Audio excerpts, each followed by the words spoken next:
दोस्तों, हम हर हफ्ते बड़ी मेहनत से आपके लिए एक दिल दहला देने वाली एनिमेटेड हॉरर स्टोरी बनाते हैं। तो अगर आप हमारी यानी मोबी माइस्ट चैनल की कहानियां एंजॉय कर रहे हैं, तो हमारे चैनल को सब्सक्राइब कीजिए और हमारी लेटेस्ट वीडियोस की नोटिफिकेशन के लिए बेल आइकॉन दबाना मत भूलना। अमिता और उसके पति इलेश का हमेशा से एक सपना था कि उनका पहाड़ों में एक छोटा सा घर हो। उन दोनों ने अपना एक ऑनलाइन बिजनेस स्टार्ट किया था, जिसके चलते वो कहीं से भी काम कर सकते थे। इसलिए उन्होंने हिमाचल के एक छोटे से गांव में कहीं दूर एक पुराना घर खरीदा, जिसके चारों तरफ जंगल, बड़े बड़े पेड़ और अलग अलग सुंदर फूल थे। अमिता उस घर को लेकर बहुत खुश थी।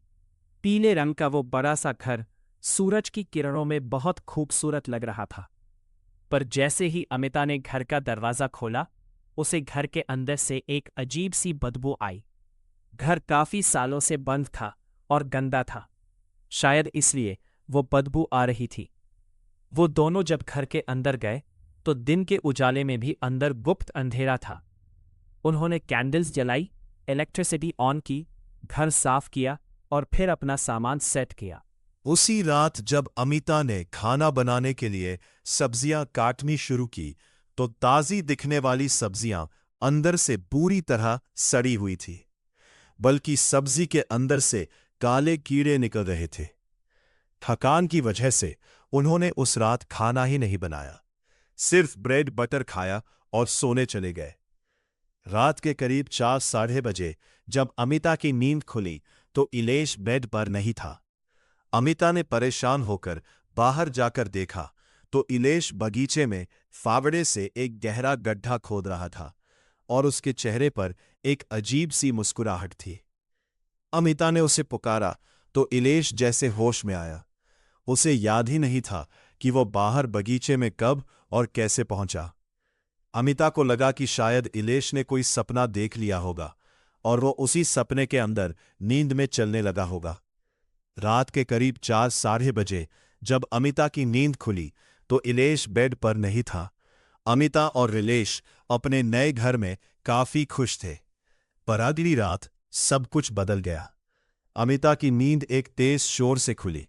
घर के नीचे वाले फ्लोर पर एक ऐसी आवाज आ रही थी जैसे कोई भारी कुर्सी को जोर जोर से आगे पीछे कर रहा हो।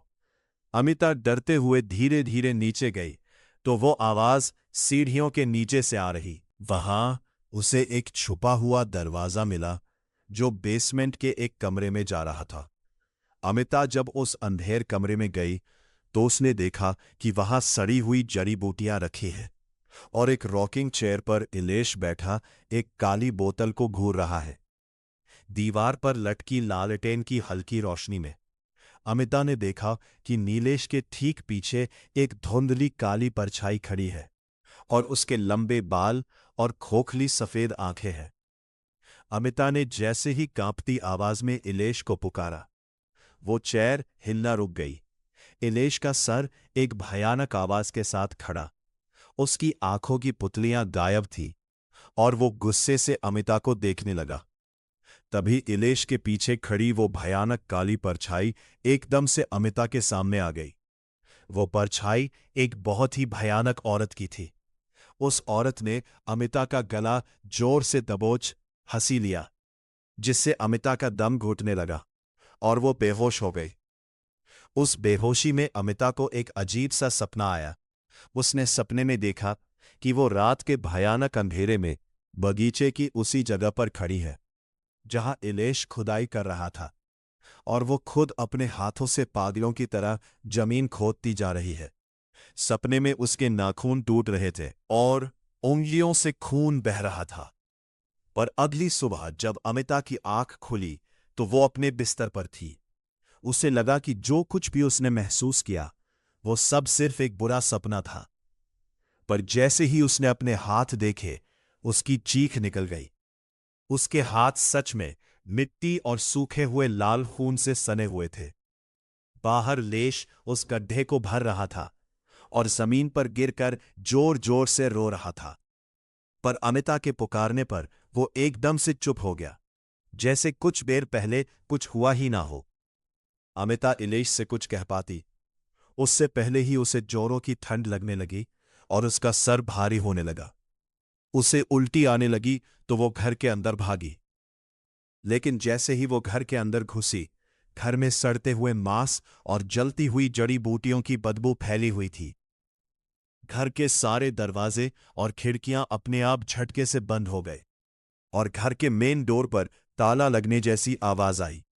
घर के सारे बल्ब एक झटके से फूट गए और दीवारों से रोने की आवाजें आने लगी। उसने देखा कि जमीन पर काले खून के निशान बन गए हैं। तभी एकदम से इलेश हाथ में काले खून से सनी हुई जंख लगी हुई एक बहुत भारी कुल्हाड़ी लिए अमिता की तरफ आने लगा। उसकी आंखें सफेद पड़ गई थी। उसके पीछे एक भयानक आदमी की आत्मा थी। वो हवा में उड़ रही थी, जिसके चेहरे का मांस सड़कर नीचे गिर रहा था और आंखें बिल्कुल काली थी। इलेश एकदम से एक डरावनी आवाज में चिल्लाने लगा। वो कहने लगा कि अब कोई नहीं बचेगा। अमिता धीरे धीरे पीछे हटने लगी और तब वो किसी चीज से टकराई। उसने मुड़कर पीछे देखा तो उसके सामने वही भयानक औरत खड़ी थी जो उस रात उसे बेसमेंट में दिखी थी। उस औरत ने अमिता का गला जोर से दबोच लिया, जिससे अमिता का दम घुटने लगा और वो फिर बेहोश हो गई। जब उसकी आंख खुली तो रात के 3 बज रहे थे, लेकिन सब कुछ एकदम नॉर्मल था। उसके हाथों पर कोई निशान नहीं थे। इलेश भी बगल में आराम से सो रहा था। अमिता को कुछ समझ नहीं आ रहा था कि अब तक उसने जो देखा वो उसके साथ सच में हुआ है या यह सब एक बुरा सपना था। वो बेचैन होकर उठी और सीढ़ियों से नीचे गई। उसने देखा कि वाकई में वहां एक छुपा हुआ दरवाजा है। उसने वो दरवाजा खोला और बेसमेंट में उसी कमरे में पहुंच गई जो उसने सपने में देखा था। वहां वही सड़ी हुई जड़ी बूटियां रखी थीं और वही रॉकिंग चेयर थी। कमरे में बहुत धूल मिट्टी थी और एकदम गुप्त अंधेरा था। अमिता ये सब देख ही रही थी कि अचानक उसे अपने बेडरूम से एक जोर की आवाज आई। वो ऊपर गई तो उसने देखा कि उसका पति इलेश बेड से ऊपर हवा में लेविटेट कर रहा है। ये देखकर अमिता की चीखने की आवाज चीख निकल गई। उसने इलेश का नाम जोर से पुकारा तो इलेश छटपटाने लगा, जैसे वो जंजीर में बंधा हो और अपने आप को छुड़ाने की कोशिश कर रहा हो। अमिता ने मदद के लिए फोन उठाया, पर उस गांव के किसी भी इंसान ने उसका फोन नहीं उठाया। उधर इलेश की हालत खराब होती जा रही थी। अचानक उसकी बॉडी अकड़ने लगी और वो जमीन पर नीचे गिर पड़ा। अमिता जैसे ही उसके पास उसे देखने गई, वो घबरा कर चिल्ला उठी, क्योंकि इलेश की जगह वहां वही भयानक औरत लेटी थी जिसे अमिता अपने सपनों में देख रही थी। इस बार वो बहुत खूंखार लग रही थी। उसने एक बार फिर अमिता का गला दबोचा, जिससे अमिता का दम घुटने लगा और उसकी सांसें रुक गई। उस दिन की सुबह इलेश के लिए बिल्कुल अलग थी। जब इलेश सोकर उठा तो अमिता आराम से बेड पर सो रही थी।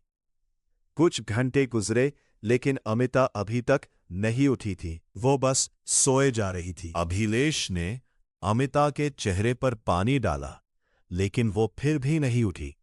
अचानक अमिता को फिट्स का अटैक आ गया, यानी मिर्गी के दौरे पड़ने लगे। इलेश ने जल्दी से अमिता को कार में बिठाया और पास की क्लिनिक में ले गया। डॉक्टर ने चेक किया तो अमिता की रिपोर्ट्स एकदम नॉर्मल थी। बस उसकी दिल की धड़कन, उसकी हार्ट बीट्स बहुत तेज थी।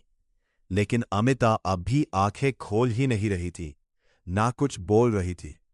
इलेश फाइनली जब उसे एक बड़े हॉस्पिटल में लेकर गया तो उसे पता चला कि अमिता कोमा में चली गई है। इलेश को कुछ समझ नहीं आ रहा था कि अचानक एक दिन में ये सब कैसे हो गया। हॉस्पिटल में एडमिट करवाकर जब वो हिमाचल के गांव में अपने घर वापस गया तो उसके घर के बाहर एक बूढ़ा सा आदमी बैठा था।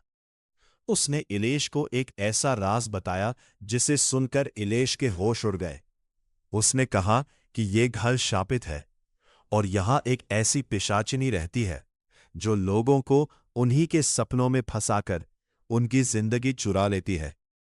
और इस घर के अंदर कई लोगों की लाशें दफन है। इसलिए इलेश को वो घर जल्द से जल्द खाली कर देना चाहिए। यह कहते ही वो बूढ़ा आदमी वहां से उठा और जंगल के रास्ते चलने लगा। इलेश ने उसे आवाज लगाई, लेकिन वो आदमी चलते चलते हवा में कहीं गायब हो गया। इश ये देखकर हैरान रह गया था। उसने तुरंत वो घर खाली किया और अमिता की हेल्थ के लिए एक पूजा रखवाई। कुछ दिनों बाद अमिता को अपने आप एक दिन होश आ गया। वो नींद से उठते ही रोने लगी और उसने बताया कि कैसे वो सपनों के घर में फंस गई थी और वो कितनी अकेली महसूस कर रही थी।